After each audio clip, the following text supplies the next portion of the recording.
ओम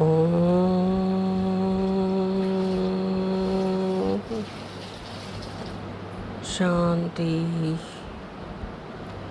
आज है 26 जून 2026 के बाप दादा के महावाक्य। बाप दादा कहते, मीठे बच्चे, हाँ जी बाबा, इस दुनिया में निष्काम सेवा केवल एक बाप ही करता है।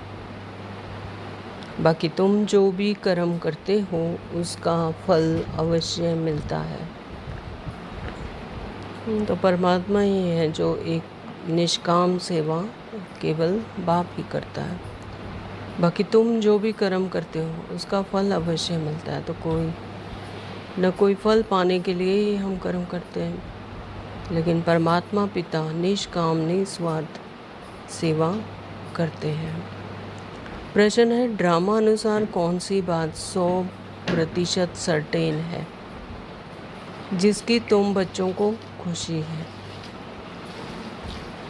कि ड्रामा में ऐसी कौन सी बात है जो 100% सर्टेन है, निश्चित है, जिसकी तुम्हें खुशी है, तुम बच्चों को खुशी है? उत्तर है कि ड्रामा अनुसार सर्टेन है कि नई राजधानी स्थापन होनी ही है। ये सर्टेन है कि नई राजधानी की स्थापन होनी ही है। तुम बच्चों को खुशी है कि श्रीमत पर हम अपने लिए अपनी राजधानी स्थापन कर रहे हैं। इस पुरानी दुनिया का विनाश तो होना ही है। तुम बच्चे जितना पुरुषार्थ करेंगे उतना ऊंच पद प्राप्त होगा। पुरानी दुनिया का विनाश होना ही है, नई दुनिया की स्थापना होनी ही है। और श्रीमत पर हम क्या कर रहे हैं? राजधानी स्थापन कर रहे हैं। बाबा हम बच्चों के द्वारा करवा रहे हैं। और तुम बच्चे जितना पुरुषार्थ करेंगे उतना ऊंच पद प्राप्त होगा। गीत है, तुम्हें पाके हमने जहाँ पा लिया। ओम शांति। ओम शांति बाबा। तो जो बच्चे कहते हैं बाबा भी वही करते हैं। ये तो गीत है कि तुम्हें पाके हमने जहाँ पा लिया, जमी तो जमी आसमान पा लिया। तो तीनों लोक के मालिक बना दिया बाबा ने। बाबा भी वही कहते हैं, बच्चे कहते हैं बाबा तुम्हें पाके हम स्वर्ग के मालिक बनते हैं। बाप भी कहते हैं बच्चे मन मना भव। बात एक ही हो गई। मनुष्य सब पूछेंगे कि ब्रह्मा कुमार कुमारियों को इस सत्संग में जाकर क्या मिलता है? तो ब्रह्मा कुमार कुमारियाँ कहते ही हैं हम बाप दादा से विश्व के मालिक बनते हैं। विश्व का मालिक और कोई बन ना सके तो विश्व के मालिक यह लक्ष्मी नारायण ही हैं। शिव बाबा तो विश्व का मालिक हो ही नहीं सकता।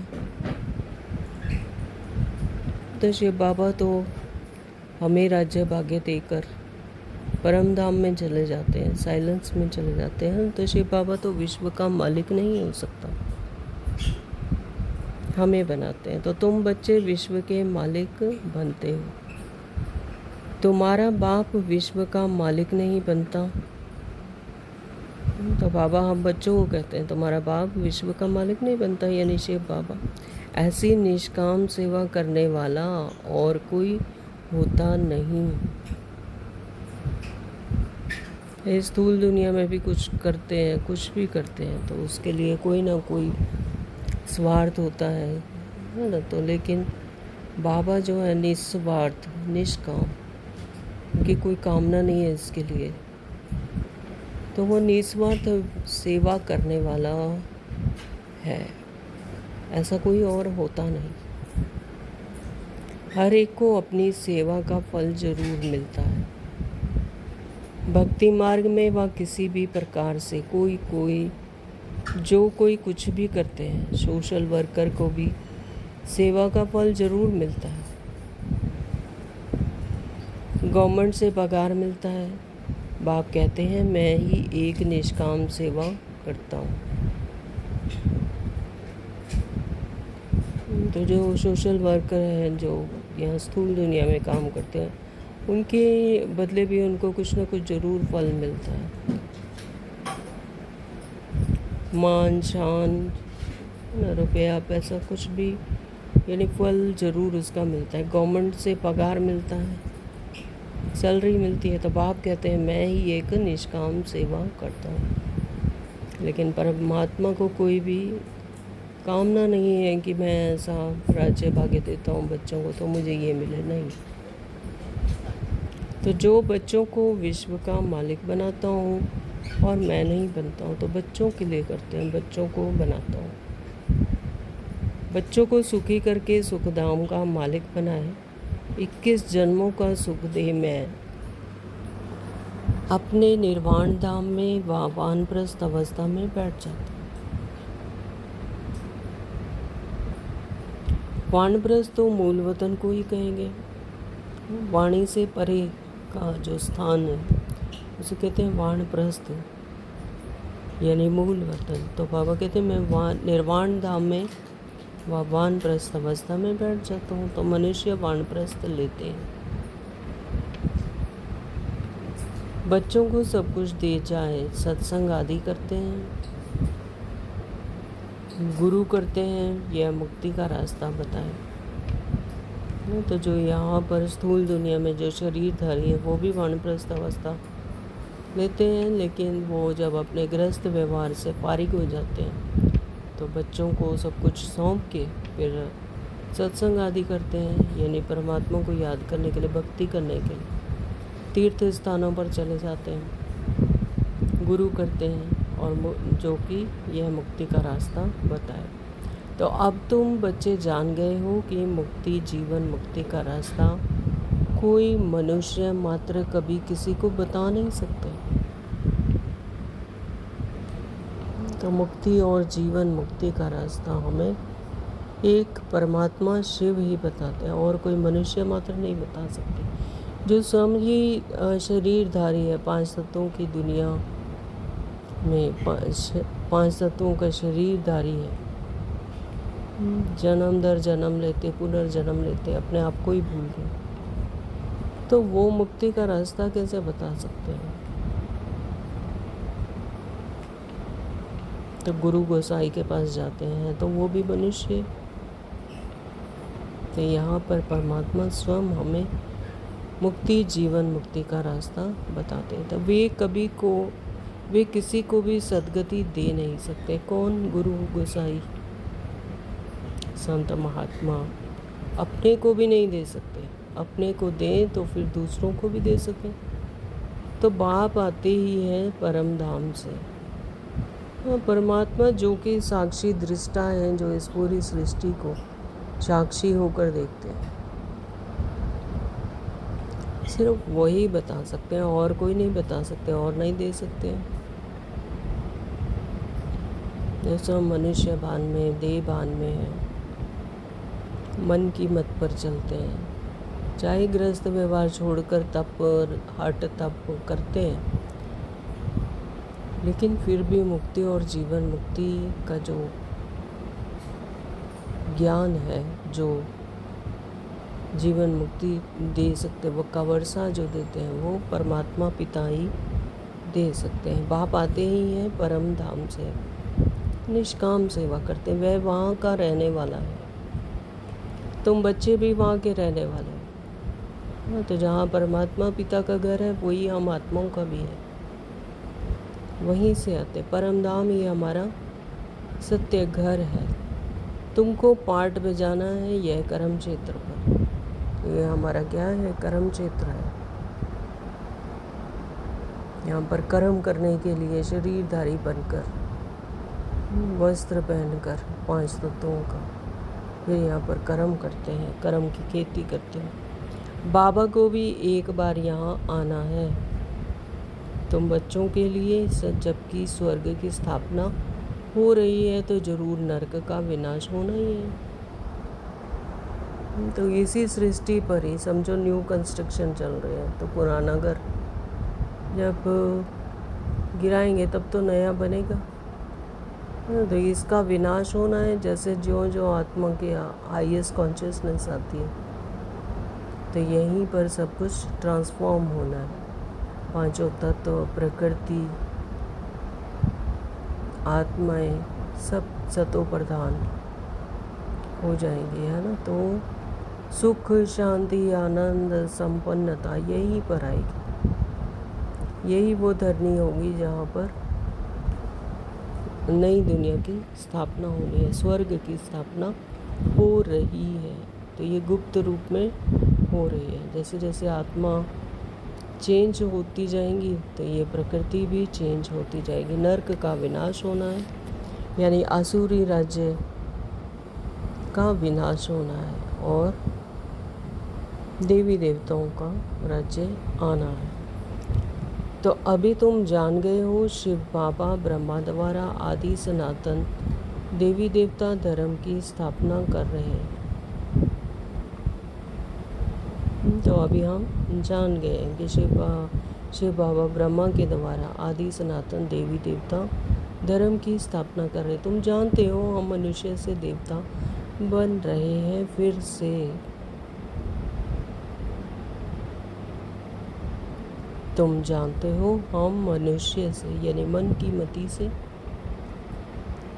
चेंज होकर देवता बन रहे, देने वाले देवता बन रहे हैं फिर से।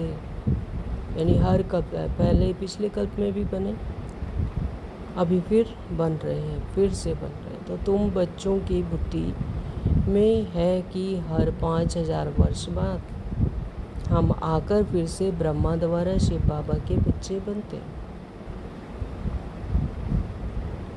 वर्षा पाने के लिए।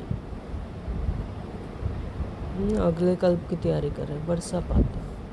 पतित पावन उनको कहा जाता है, नॉलेजफुल ज्ञान का सागर भी है। तो पतित पावन, पतितों को पावन करने वाला, पवित्र करने वाला तो एक परमात्मा ही है। नॉलेजफुल ज्ञान का सागर भी है। योग अर्थात याद सिखाते हैं, परंतु निराकार कैसे समझाएं, इसलिए कहते हैं ब्रह्मा द्वारा मनुष्य से देवता बनाता हूँ, अर्थात देवी देवता धर्म की स्थापना कराता हूँ। अब वह धर्म है नहीं, फिर बनाना पड़े। तो देवी देवता धर्म प्राय लोप हो जाता है द्वापर के बाद। द्वापर में त्रेता के बाद तो बाबा कहते हैं अब वह धर्म है नहीं, फिर बनाना पड़े।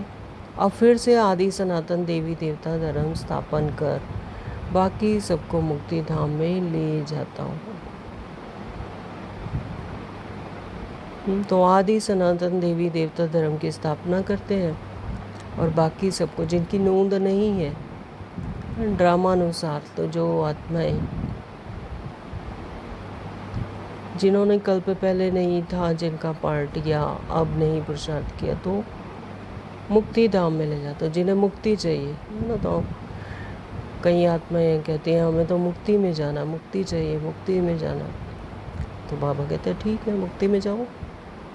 तो सबको मुक्ति धाम में ले जाता, बाकी जो है उनको मुक्ति धाम में ले जाता हूँ।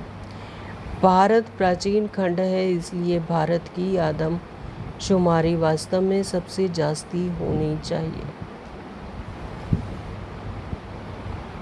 तो बाबा कहते हैं कि भारत ही प्राचीन खंड है, सबसे प्राचीन है, सबसे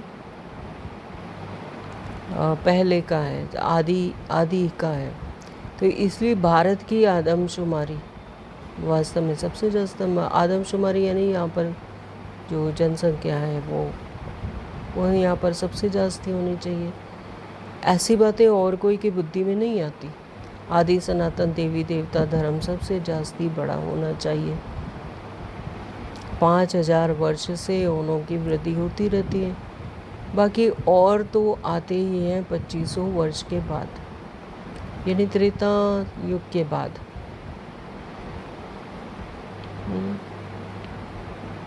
सतयुग में होते हैं 9 लाख के करीब, 9 लाख की आत्माएं होती हैं। फिर त्रेता के एंड तक आती हैं 33 लाख 33 लाख देवी देवता कहे जाते हैं ना।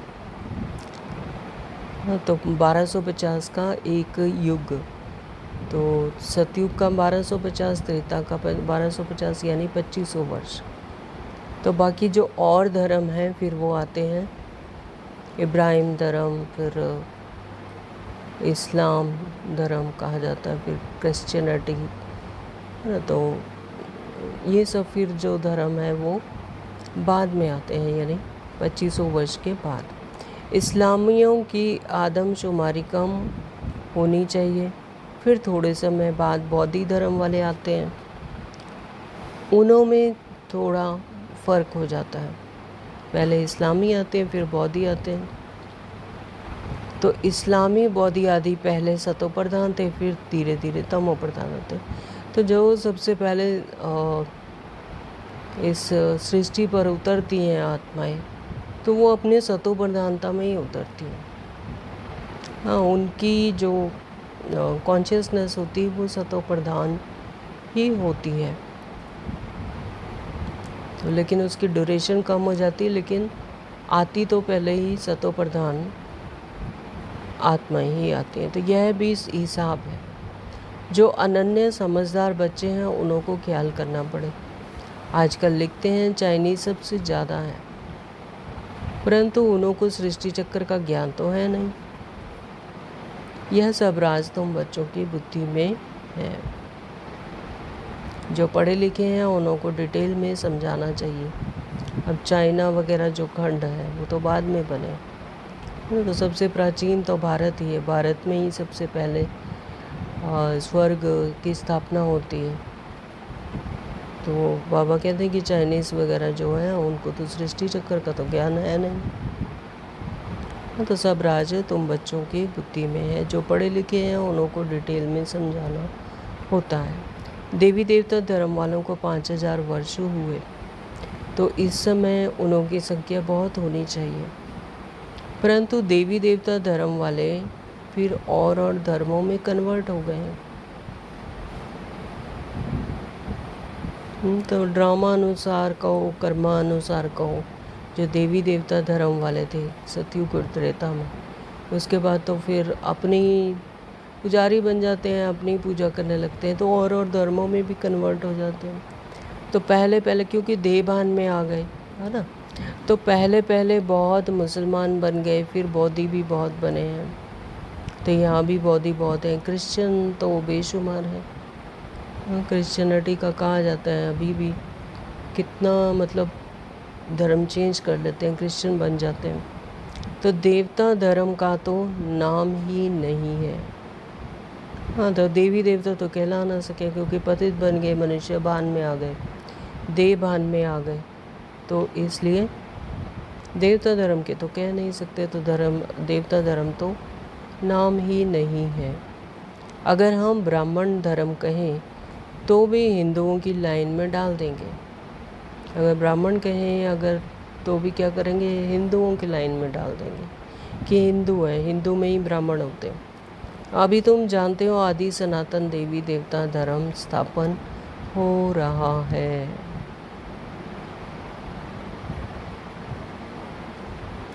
तो ये आदि सनातन देवी देवता धर्म स्थापन हो रहा है। जिन्होंने परमात्मा को पहचान लिया, अपने आत्मा की आत्मिक समृद्धि आ गई, तो वो ब्राह्मण है। ब्रह्मा द्वारा जो श्रीमत ले रहे हैं ब्राह्मण है, तो वो आदि सनातन देवी धर्म की स्थापना अभी हो रही है। तो हम ब्राह्मणों द्वारा श्रीमत पर यह भी समझ होनी चाहिए। तो देवी देवता धर्म की स्थापन हो रहा है हम ब्राह्मणों द्वारा श्रीमत पर, तो यह भी समझ होनी चाहिए। धर्म गाए तो जाते हैं ना, तो यहाँ के मनुष्य अपने को हिंदू की लाइन में ले आते हैं। कहेंगे हिंदू आर्य धर्म है, सबसे पुराना है। भारतवासी पहले आर्य थे, बहुत धनवान थे, अब अन आर्य बन गए हैं। आर्य अनार्य, यानी आर्य रहे नहीं। तो भारतवासी पहले आर्य थे, बहुत धनवान थे, अब अनार्य बन गए। कोई अकल नहीं, जिसको जो आता है वह धर्म का नाम रख देते हैं। झाड़ के पिछाड़ी छोटे छोटे पत्ते, टाल टालियाँ निकलते हैं, नए का थोड़ा मान होता है।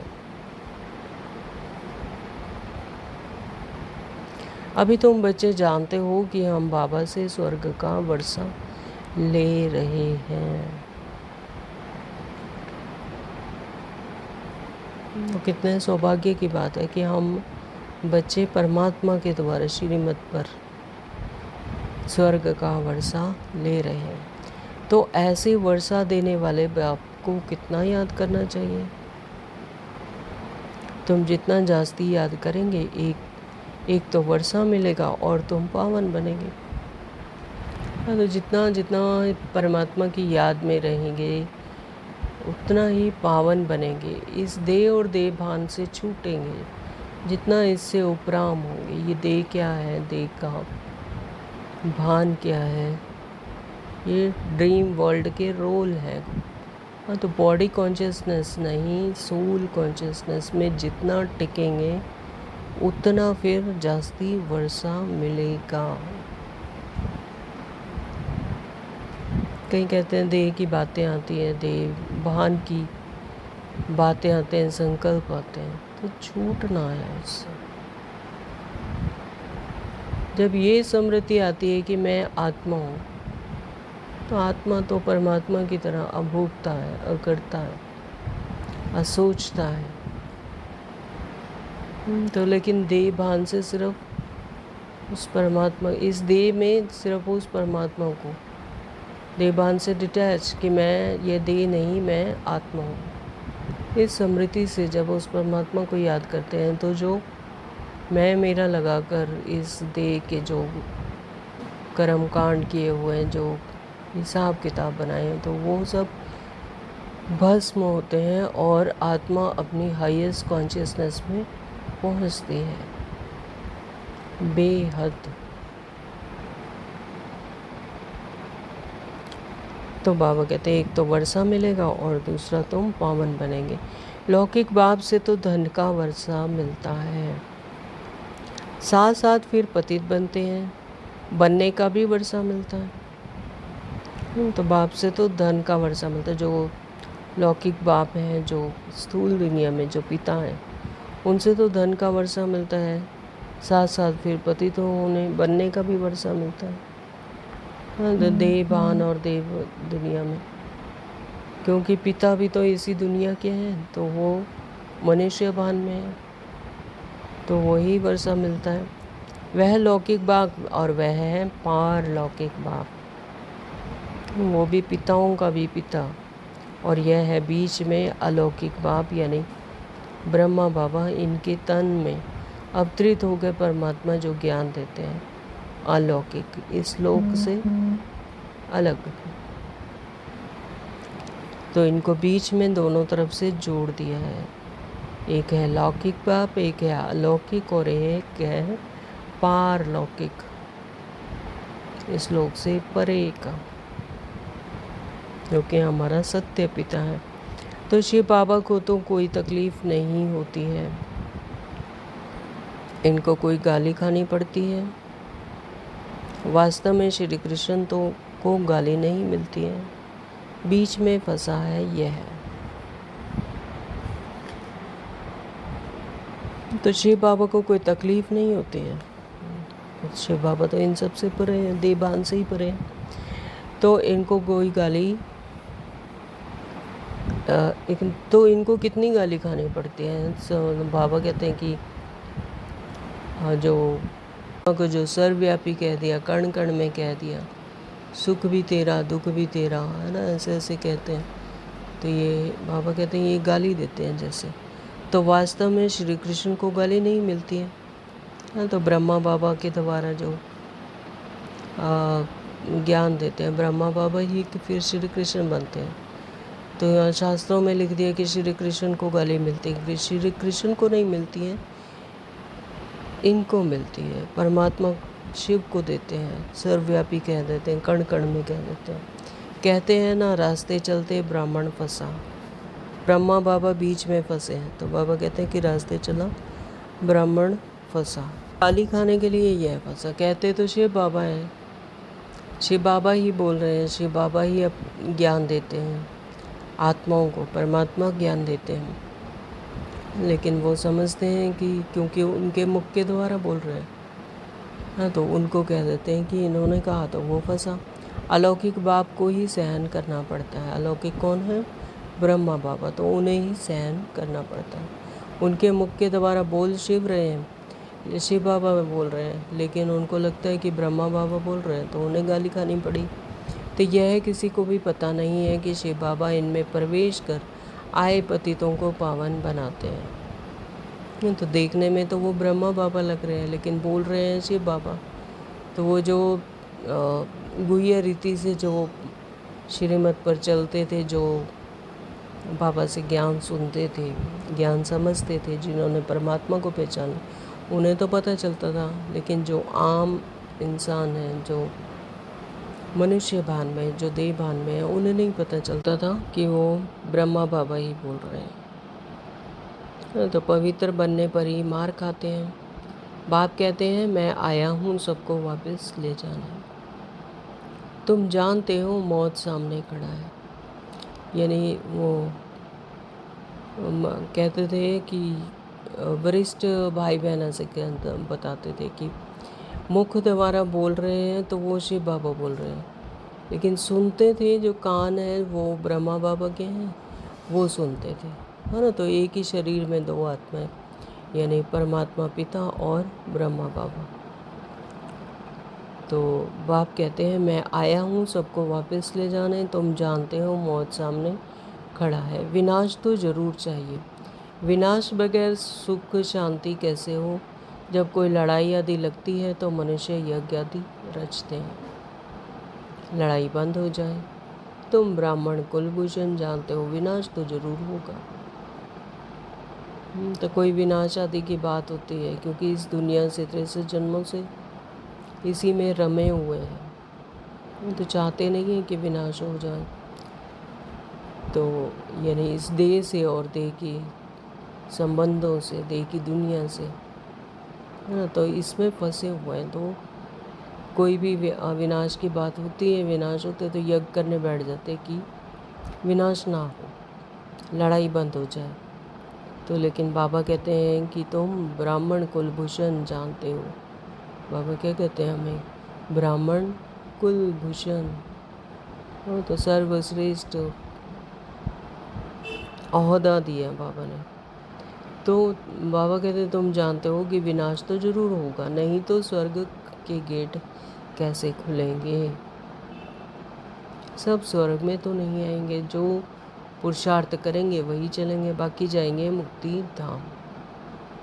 तो बाकी जो जो मुक्ति कहते हैं कि हमें नहीं आना, जन्म मरण में नहीं आना, जीवन में नहीं आना, शरीरों में नहीं आना, तो फिर बाबा कहते वो फिर जाएंगे मुक्ति धाम, यानी साइलेंस में रहेंगे, वहाँ पर स्टिलनेस में, बिंदु स्वरूप में, तो अपने परम धाम में जब उनका पार्ट होगा सृष्टि पर, तब वो उतरेंगे अपने।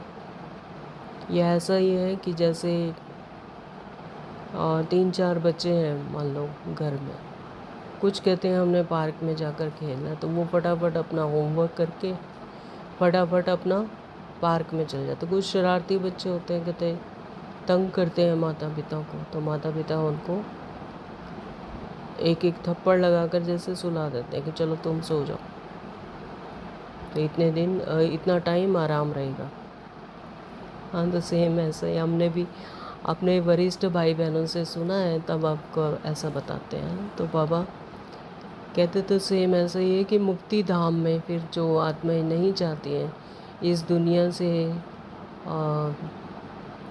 के दुखों से, जो दुखी हो गई हैं, अज्ञानता में है, दुखी है, पुरुषार्थ नहीं करती, अपने आप को दुखी मानती हैं, देह मानती हैं, रूल कॉन्शियसनेस में, बॉडी कॉन्शियसनेस में है ना, तो फिर वो मुक्ति चाहती हैं, अपने आत्मिक भान में नहीं है, अपनी शक्तियाँ, गुण शक्तियों को अचीव नहीं करती, एक्वायर नहीं करती हैं, तो वो सोचती हैं कि हम मुक्ति में चले जाएं, जीवन मरण में इन दुखों से बच जाएंगे, नहीं आना।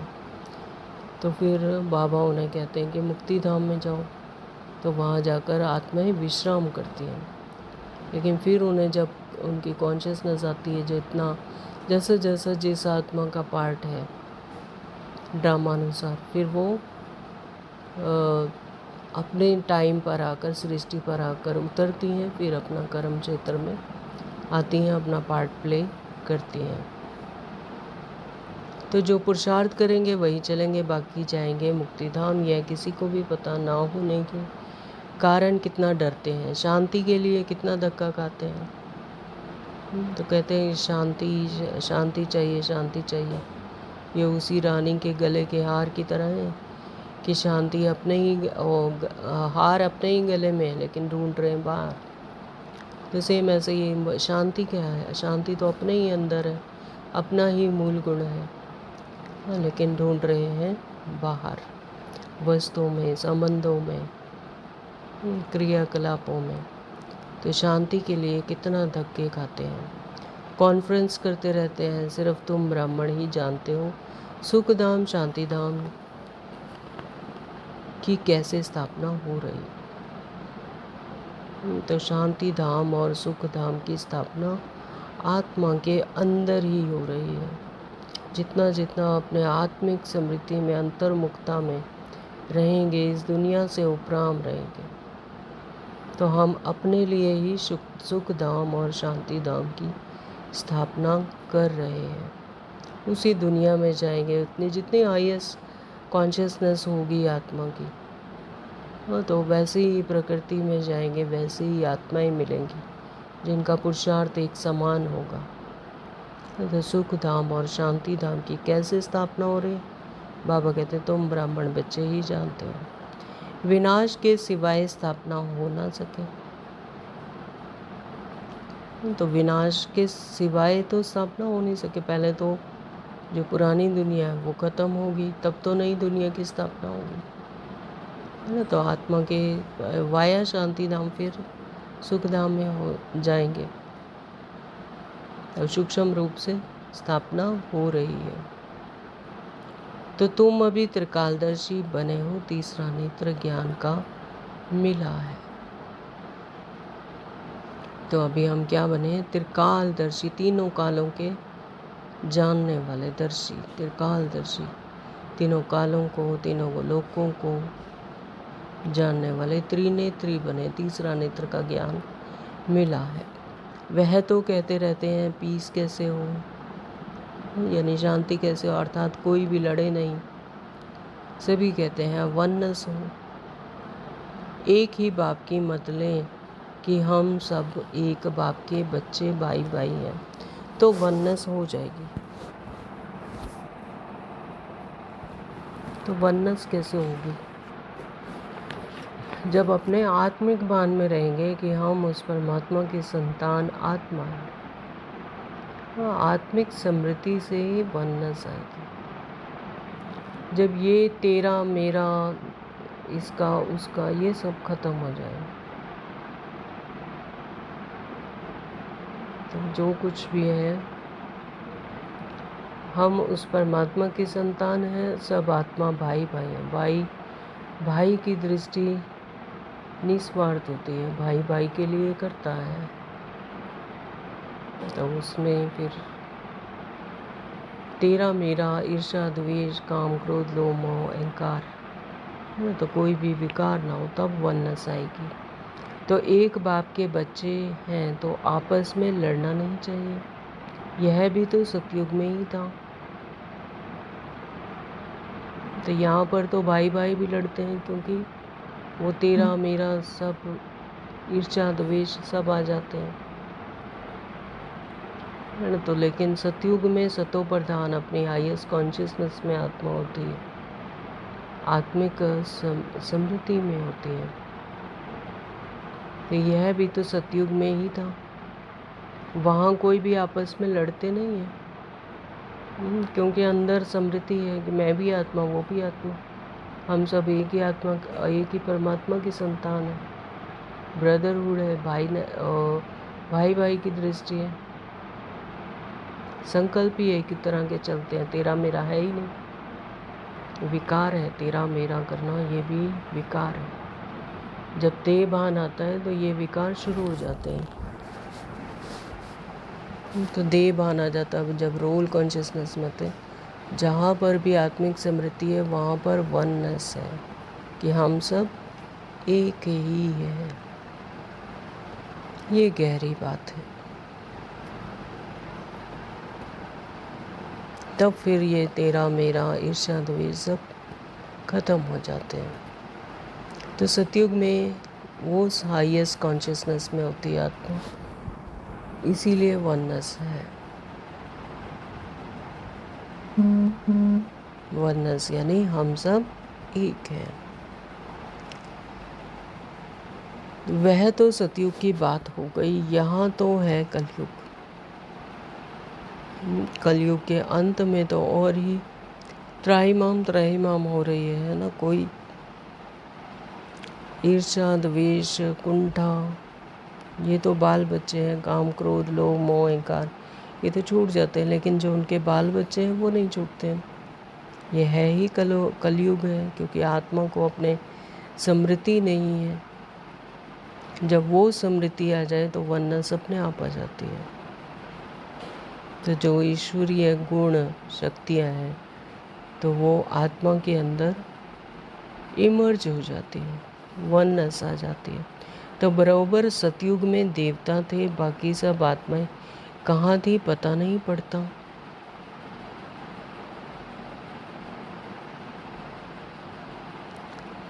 तुम अब समझते हो एक राज्य सिर्फ सतयुग में ही था। तो बाबा ने क्या कहा कि सतयुग में तो देवता थे, बाकी सब आत्माएं कहाँ थी?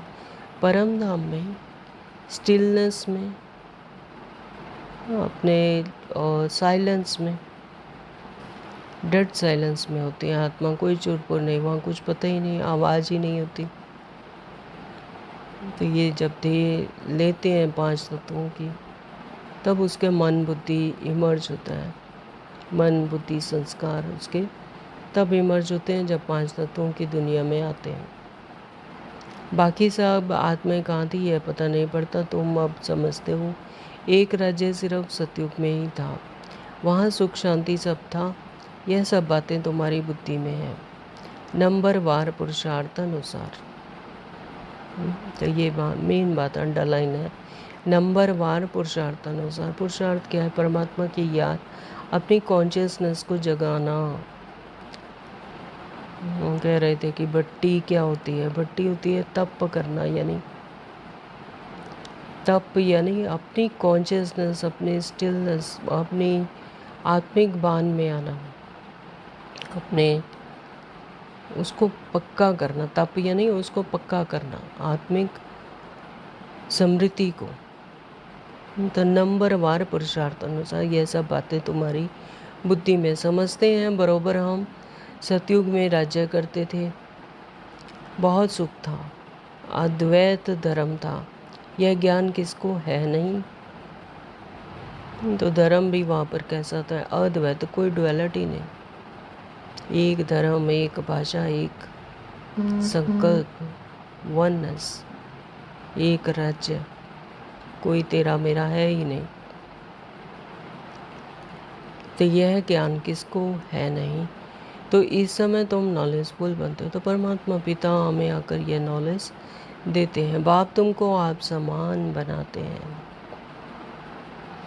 63 जन्मों से देवी देवताओं की पूजा करते हैं, क्या आया आप समान बनाए उन्होंने? नहीं।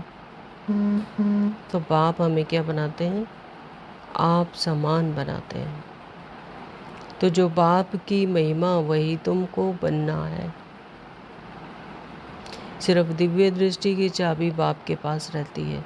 बाप ने बताया है भक्ति मार्ग में मुझे काम करना पड़ता है। जो जिसकी पूजा करते हैं मैं उनकी मनोकामना पूरी करता हूँ। तो यहाँ भी दिव्य दृष्टि का पाठ चलता है। तो भक्ति में भी भक्ति का एवजा मिलता है, यानी फल मिलता है। जो भक्ति करते हैं, मेरा ये भक्ति में मनुष्य भान होता है, देह भान होता है। मेरा ये काम हो जाए, मुझे ये वस्तु मिल जाए, मेरा घर मिल जाए, मुझे रुपया मिल जाए, मुझे पैसा वो बच्चा मिल जाए, है ना, तो मुझे नौकरी मिल जाए। तो यानी देह भान के जो क्रियाकलाप होते हैं उसके लिए मांगते हैं। तो लेकिन बाबा देते हैं, पूजा का अल्पकाल का फल देते हैं। बाबा कहते हैं कि मुझे मनोकामना मैं ही पूरी करता हूँ। तो यहाँ भी दिव्य दृष्टि का पार्ट चलता है। तो बाबा वैसे तो नहीं आते हैं इस सृष्टि चक्कर पर जैसे अभी सम्मुख आकर श्रीमत देते हैं, लेकिन एवजा देते हैं, फल देते हैं दिव्य दृष्टि से। कहते हैं ना, अर्जुन ने विनाश का साक्षात्कार किया। विनाश भी जरूर होना है तो विष्णुपुरी भी जरूर स्थापन होनी है। हाँ, तो अर्जुन ने विनाश का साक्षात्कार किया। अर्जुन कौन है? हम सब अर्जुन है जो अर्जित करते हैं परमात्मा को अपने पुरुषार्थ से। तो साक्षात्कार हुआ, विनाश तो जरूर होना है, विष्णुपुरी भी की भी जरूर स्थापना होनी है। तो बाप ने जैसे कल्प पहले समझाया था वैसे ही बैठ समझाते हैं। बाबा हमको मनुष्य से देवता बनाते हैं। जब देवता बनते हैं तो आसुरी सृष्टि का विनाश जरूर होगा। तो आसुरी सृष्टि का विनाश होगा तब तो देवता बनते हैं, तब तो दैवीय साम्राज्य स्थापन होता है। तो चारों तरफ हाहाकार मचना है, यानी बुराई का अंत होता है, फिर सत्य दुनिया की स्थापना होती है। तो चारों तरफ तो हाहाकार मचना है। बुद्धि समझ सकती है नेचुरल कैलेमिटीज आनी है, मतलब प्रकृति भी तंग आई पड़ी है। तो किसने गंदा किया प्रकृति को? हमने ही किया अपने संकल्पों से। जैसा हम संकल्प करते हैं वैसे ही प्रकृति भी विकारी बनती जाती है। तो नेचुरल कैलेमिटीज़ आनी है, मूसलाधार बरसात भी होनी है। तो इन सब का विनाश हो जाए सब, तब सतयुग की स्थापना हो। तो पांचों तत्व हैं, वो भी इस विनाश में अपना पूरा रोल प्ले करेंगे, इस धरती को साफ करेंगे। पांचों तत्वों की खाद भी मिल जाएगी। तो इस धरती को खाद देखो कितनी मिलती है। बाप कहते हैं इस रुद्र ज्ञान यज्ञ में यह सब स्वाहा हो जाएगा। तो अभी जो धरती में वो पावर नहीं है, वो शक्ति नहीं है, बीमारियां फैल रही हैं, शक्ति नहीं है शरीरों में। शक्ति जो ज़मीन में उगाते हैं उनसे कोई शक्ति नहीं मिलती, और ही विकारी बन जाते हैं। क्यों? क्योंकि धरती की जो कर्ता है वो ही ख़त्म हो गई है। तो वह धरती को खाद देखो कितनी मिलती है। बाप कहते हैं इस रुद्र ज्ञान यज्ञ में यह सब स्वाहा हो जाएगा। भक्ति मार्ग में देखो रुद्र यज्ञ कैसे रचते हैं। तो शिव बाबा का लिंग और छोटे छोटे शालिग्राम बहुत बनाकर पूजा करके फिर मिटा देते हैं, फिर रोज़ बनाते हैं। तो भक्ति मार्ग में रुद्र यज्ञ रचते हैं। शिव बाबा के लिए लिंग बनाते हैं और छोटे छोटे शालिग्राम बनाते हैं। तो शालिग्राम कौन है? हम आत्मा है। और शिव बाबा के लिए लिंग बनाते हैं, पूजा करके फिर तोड़ देते हैं। तो शिव बाबा के साथ जिन्होंने भी सर्विस की उन्हों का भी यह हाल करते हैं। रावण भी देखो हर वर्ष एफिजी बनाए उनको जलाते हैं। रावण कौन है? अपने ही अंदर के विकार हैं। फिर उनकी एफिजी बनाकर हर साल और ऊंचा बनाते हैं, यानी रावण और बड़ा होता जा रहा है, यानी विकार और बढ़ते जा रहे हैं। फिर उनको जला के खुश होते रहते हैं कि हमने रावण को जला दिया। रावण कहाँ जला? अपने अंदर ही है रावण, अपने विकार ही है, उसको जलाना है, उसको भस्म करना है परमात्मा की याद से। दुश्मन की तो 1-2 बार एफिजी बनाए जलाते हैं, ऐसे नहीं कि वर्ष वर्ष जलाने का नियम रखते हैं।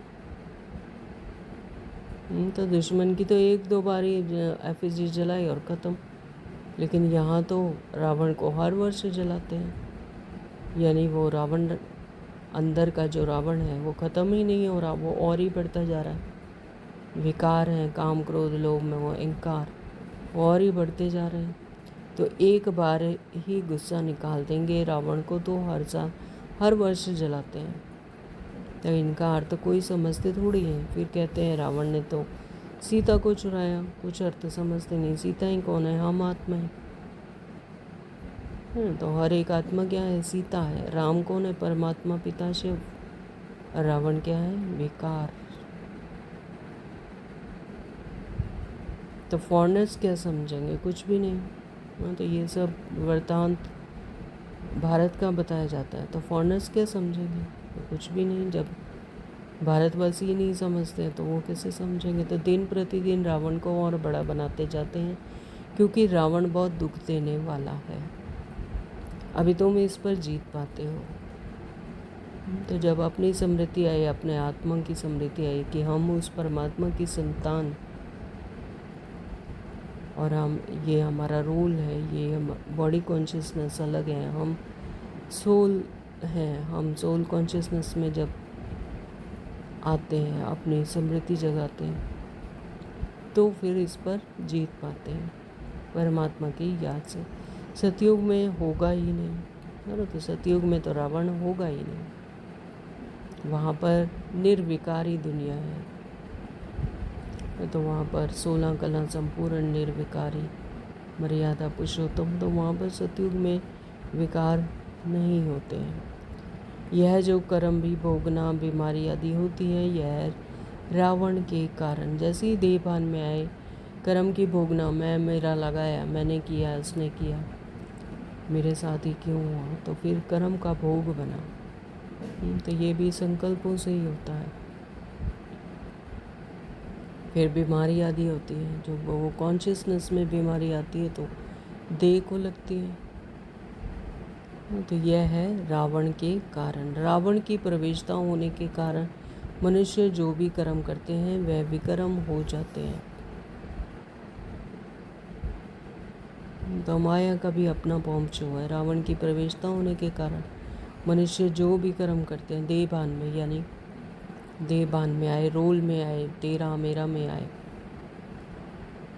तो फिर विकर्म हो जाते हैं। तो सुख दुख का खेल बना हुआ है। तो इस हिस्ट्री ज्योग्राफी का किसको पता नहीं है? तो ये खेल है, लेकिन हम उसे खेल की तरह नहीं देखते। तेरा मेरा लगाकर उसमें कर्मों का हिसाब किताब बना लेते हैं, फिर दुख की भोगना होती है। जैसे ही मैं मेरा लगाया तो दुख की भोगना आएगी। तो इस हिस्ट्री ज्योग्राफी का किसी को पता नहीं है। लक्ष्मी नारायण को यह राज्य कैसे मिला? Question mark. तो अब सृष्टि का हिस्ट्री क्या है, ज्योग्राफी क्या है, अब सब पता है। तीनों लोग क्या हैं, तीनों काल क्या है, तीनों काल क्या है, आदि मध्य अंत। लक्ष्मी नारायण को यह राज्य कैसे मिला? किसी को पता नहीं। तुम छोटे छोटे बच्चे समझाते हो यह लक्ष्मी नारायण सतयुग में राज्य करते थे। संगम पर यह राजयोग सीख यह पद पाया है। तो इन्होंने पुरुषार्थ किया यहाँ पर संगम पर ही, संगम पर ही लक्ष्मी नारायण का पुरुषार्थ किया। ऐसा पुरुषार्थ किया तब लक्ष्मी नारायण का राज्य भाग्य प्राप्त किया, तब सतयुग में राज्य करते थे। बिरला को भी छोटी छोटी बच्चियां जाकर समझाएं कि इन्होंने यह राज्य कैसे पाया। अभी तो कलयुग है, इनको सतयुग नहीं कहा जाता। राजाई तो अभी है नहीं, राजाओं का ताज ही उड़ा दिया है। धर्मशास्त्र सिर्फ 4 है। गीता धर्मशास्त्र है, जिससे 3 धर्म स्थापन होते हैं, ना सतयुग में, ना कि सतयुग में। ऐसे नहीं कि लक्ष्मी नारायण ने व राम ने कोई धर्म स्थापन किया, यह धर्म अभी स्थापन कर रहे हैं। तो जो बाकी जो धर्म है वो तो बाद में आते हैं, तो पहले धर्म संस्थापक आते हैं, फिर उनके धर्म की स्थापना होती है, तब फिर सृष्टि चक्कर पर उनके जो फॉलोअर्स हैं वो उतरते हैं, तो उनके धर्म की जो आत्माएं हैं वो आती हैं। लेकिन यहाँ पर जो लक्ष्मी नारायण का जो धर्म स्थापन है वो खुद नहीं करते। लक्ष्मी नारायण देवी देवता धर्म, आदि सनातन देवी देवता धर्म लक्ष्मी नारायण नहीं करते, या राम आकर यहाँ पे धर्म स्थापन नहीं करते, उन्हें बना बनाया मिलता है। यानी उन्होंने पुरुषार्थ किया यहाँ पे संगम पर स्थापना होती है, तो वो अपने राज्य भाग्य में आते हैं डायरेक्ट। इस्लामी, बौद्धि और क्रिश्चियन यहाँ पर आकर स्थापन करते हैं, फिर उनकी आत्माएं उतरती हैं सृष्टि चक्र पर। क्रिश्चियन का एक ही धर्मशास्त्र है, बाइबल, बस। फिर पीछे वृद्धि होती जाती है। हाँ, तो पहले धर्म संस्थापक आते हैं, फॉलोवर्स होते हैं, फिर धीरे धीरे उनकी वृद्धि होती जाती है, यानी आत्माएं और परम धाम से सृष्टि चक्कर पर आ जाते हैं उनके धर्म की आत्माएं। खुशी भी रहती है, जबकि तुम बच्चों को 100% सर्टेन है कि हम फिर से अपना राज्य भाग्य स्थापन कर रहे हैं, तो हम अपना राज्य भाग्य यहीं पर संगम युग पर स्थापन करते हैं, वहाँ आकर प्रारब्ध भोगते हैं। कहाँ? सतयुग में। तो इसमें लड़ाई आदि की कोई बात ही नहीं।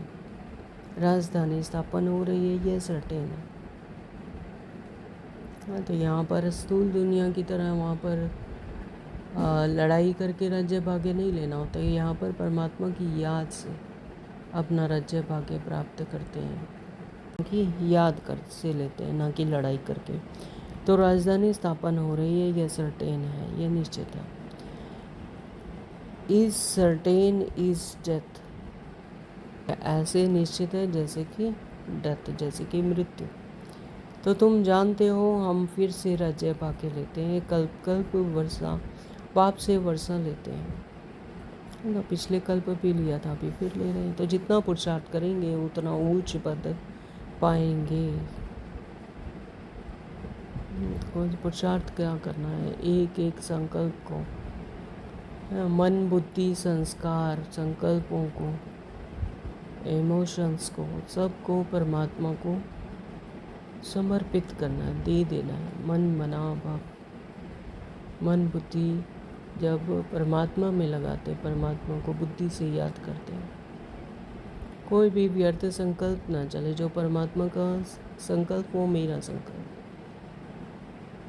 तो ऐसे जब परमात्मा को याद करते हैं तो ऊंच पद पाते हैं। अच्छा, मीठे मीठे सिखलते बच्चों प्रति माता पिता बाप दादा का याद, प्यार और गुड मॉर्निंग। रूहानी बाप के रूहानी बच्चों को नमस्ते। हम रूहानी बच्चों की रूहानी माता पिता बाप दादा को याद, प्यार, गुड मॉर्निंग, नमस्ते जी, शुक्रिया मेरे मीठे बाबा, आपका दिल से बहुत बहुत शुक्रिया। धारणा के लिए मुख्य सार में नंबर 1, बाबा ने कहा जो बाप की महिमा है उस महिमा को स्वयं में लाना है। तो जो बाप की महिमा है वही उसी महिमा को स्वयं में लाना है। बाबा क्या है? सागर, स्नेह का सागर, रहम दिल, सुख करता, दुख हरता। तो बाप की महिमा को जो बाप की महिमा है उस महिमा को स्वयं में लाना है। हम कौन हैं? परमात्मा के संतान हैं, तो जैसा बाप वैसे ही बच्चे। तो बाप समान महिमा योग्य बनना है। पारलौकिक बाप से पवित्रता का वर्षा लेना है। पवित्र बनने से ही स्वर्ग का वर्षा मिलेगा, ये कंडीशन। जितना जितना पवित्र बनेंगे, यानी अपने आत्मिक भान में रहेंगे, जितना सोल कॉन्शियसनेस होकर रहेंगे, देह और देह की कोई भी बात से उपराम, उसमें कोई आसक्ति ना हो, डिटैचमेंट, तो उतना ही फिर पवित्र बनने से स्वर्ग का वर्षा मिलेगा। नंबर 2, बाबा ने कहा श्रीमत पर अपने ही तन मन धन से एक आदि सनातन देवी देवता धर्म की स्थापना करनी है। श्रीमत पर बाबा हमें रोज मुरली के द्वारा श्रीमत देते हैं, एक एक गुह्य पॉइंट समझाते हैं। तो श्रीमत पर अपने ही तन मन धन से एक आदि सनातन देवी देवता धर्म की स्थापना करनी है। बाबा को ही सौंप देना, तन भी बाबा तेरा, मन भी तेरा, धन भी तेरा, जो कुछ है सो तेरा, तेरा तुझको अर्पण क्या लागे मेरा। तो आदि सनातन देवी देवता धर्म की स्थापना करनी है। आज का वरदान है, वरदानी हाथ अपने बाबा का वरदानी हाथ अपने सिर पर अनुभव करेंगे कि बाबा मुझ आत्मा को ही वरदान दे रहे हैं। पुराने संस्कार रूपी अस्थियों को संपूर्ण स्थिति के सागर में समाने वाले समान और संपूर्ण भाव। पुराने संस्कार रूपी अस्थियों को, अस्थियाँ क्या होती हैं? जब कोई शरीर जब मर छोड़कर चला जाता है तो जो उसके शरीर के जो भाग होते हैं उनको कहते हैं अस्थियाँ, है ना। तो पुराने संस्कार रूपी अस्थियाँ, पुराने संस्कारों की भी अस्थियाँ को संपूर्ण स्थिति के सागर में समाने। अस्थियों को क्या करते हैं? नदियों में, सागर में, है ना, वहाँ पर डाल देते हैं, वहाँ पर डबो देते हैं। तो उसी तरह से पुराने संस्कार रूपी अस्थियों को संपूर्ण स्थिति के सागर में, अपनी आत्मिक संपूर्ण स्थिति में जब स्थित हो जाएंगे तो जो पुराने संस्कार हैं उसमें डूब जाएंगे। तो समाने वाले समान और संपूर्ण भाव। जी भाव। तो भाव समान व संपूर्ण बनने के लिए सृष्टि की कयामत के पहले अपनी कमजोरियों और कमियों की कयामत करो। भाव समान व संपूर्ण बनने के लिए सृष्टि की कयामत के पहले, तो जब ये सृष्टि का विनाश हो उससे ही पहले अपनी कमजोरियों और कमियों को की कयामत करो, यानी उन्हें भस्म कर दो। तो कोई भी उलझन का नाम निशान ना रहे, ऐसा अपने को उज्जवल बनाओ। जैसे जन्म परिवर्तन के बाद पुराने जन्म की बातें भूल जाती हैं, ऐसे पुरानी बातों को, पुराने संस्कारों को भस्म करो। अस्थियों को भी संपूर्ण स्थिति के सागर में समा दो। पुराने संस्कार क्या है? आसुरी संस्कार, विकारी संस्कार, रावण राज्य के स्वभाव संस्कार। हाँ, तो उनकी अस्थियों को, उन पुराने संस्कारों को भस्म करो। अस्थियों को संपूर्ण स्थिति के सागर में, अपनी आत्मिक स्मृति को जगा लो। हाँ, तो ऐसे सागर में समा दो, तब कहेंगे समान और संपूर्ण। जी बाबा। स्लोगन है, विस्तार को सार में समाने की जादूगरी सीख लो तो बाप समान बन जाएगी। विस्तार, इस दुनिया में विस्तार ही विस्तार है। एक मुट्ठी हम बंद करते हैं वो सार है। मुट्ठी को खोलते हैं जब, है ना, तो चारों तरफ हाथ फैल जाता है, तो वो है विस्तार। तो ऐसे ही अपने विस्तार को सार में समाने की जादूगरी सीख लो तो बाप समान बन जाएंगे। इस देह की बातें, देह के संबंध, सबको विस्तार, जो इतना विस्तार कर लिया उसको सार में, एक बिंदु स्वरूप में समा लो। तो ऐसी जादूगरी सीख ली तो फिर बाबा कहते हैं बाप समान बन जाएंगे। ओम शांति। आज के ये अव्यक्त इशारे हैं। सदा हर्षित रहने के लिए अपनी नेचर को सरल बनाओ, सहनशील बनो। सहनशीलता वाले बाहर मुक्ता के वाइब्रेशन को ही नहीं, लेकिन मन के संकल्प भी जो उत्पन्न होते हैं, उन संकल्पों की उत्पत्ति को देखकर भी घबराएंगे नहीं। तो सहनशीलता वाले जो सहनशील हैं वो सिर्फ बाहर के वाइब्रेशन नहीं, लेकिन जो मन में भी उठ रहे हैं, तो उन पर भी, उनकी उत्पत्ति को भी देखकर घबराएंगे। मन में आ रहा है संकल्प, अरे ऐसा तो नहीं होगा, ये तो नहीं होगा, है ना, तो उससे भी घबराएंगे नहीं।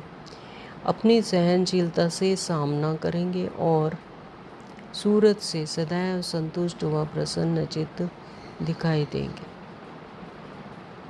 Face is the mirror of a mind, है ना। तो जो माइंड में चल रहा है, जो बुद्धि में चल रहा है, वो सूरत से दिखाई देता है। तो जब सहनशीलता से सामना करेंगे है ना, जो अपने अंदर जो संकल्प चल रहे हैं या बाहर से जो वाइब्रेशन आ रहे हैं ना, तो दोनों को ही जब सहनशीलता से सामना करेंगे तो सूरज से सदैव संतुष्टता और प्रसन्नता दिखाई देगी, क्योंकि अंदर से आत्मा संतुष्ट है, संपन्न है, प्रसन्न प्रसन्न चित्त है, यानी खुश है। तो उनके नैन चैन कभी भी असंतुष्टता के नहीं दिखाई देंगे, चेहरे से पता चल जाता है। तो बाबा कहते हैं कि उनके नैन चैन कभी भी असंतुष्टता के दिखाई नहीं देंगे। वे संतुष्ट मणि होने के कारण सदा हर्षित रहते हैं। संतुष्ट हो, जो कुछ हो रहा है एक्यूरेट, रामानुसार ठीक हो रहा है। तो मुझ आत्मा का इस देह से, इस देह की दुनिया से कोई भी अटैचमेंट नहीं। संतुष्ट मणि, जब ऐसे संतुष्ट बनेंगे तो संतुष्ट मणि होने के कारण सदा हर्षित रहते हैं। तो सारा दिन इस पर अटेंशन देंगे, अपने संकल्पों को की उत्पत्ति, कोई भी संकल्प आ रहे हैं लेकिन मेरा उससे कोई सरोकार नहीं, उससे घबराएंगे नहीं, है ना, सहनशील बनेंगे तो बाहर से भी और अंदर से भी। तो जब ऐसा सामना करेंगे तो सूरज से क्या दिखाई देगा? संतुष्टता, प्रसन्न चित्त। तो नैन चैन में कभी भी असंतुष्टता नहीं दिखाई देगी। अपने आप की चेकिंग करेंगे, अटेंशन देंगे कि मेरा अपने संकल्पों पर कितनी उपराम है, हम अपने संकल्पों से कितना डिटैच है। तो मुझे कोई भी अपनी तरफ कोई हलचल में नहीं ला रहा है। मैं आत्मा अचल अडोल अपनी संतुष्ट और प्रसन्नचित्त अवस्था में सदा ही संतुष्ट मणि होने के कारण सदा हर्षित रहती हूँ। तो ये अपने आप की चेकिंग करें। आज का सोमान है, मैं अपने पुराने संस्कार रूपी अस्थियों को अपनी संपूर्ण स्थिति के सागर में समाने वाली समान और संपूर्ण आत्मा हूँ। थोड़ी सी मेहनत है, लेकिन जब इसे करेंगे तो इसकी प्राप्ति बहुत है। मैं अपने पुराने संस्कार रूपी अस्थियों को संपूर्ण स्थिति में, अपनी संपूर्ण स्थिति के सागर में समाने वाली समान और संपूर्ण आत्मा हूँ। ओम शांति। Thank you Baba.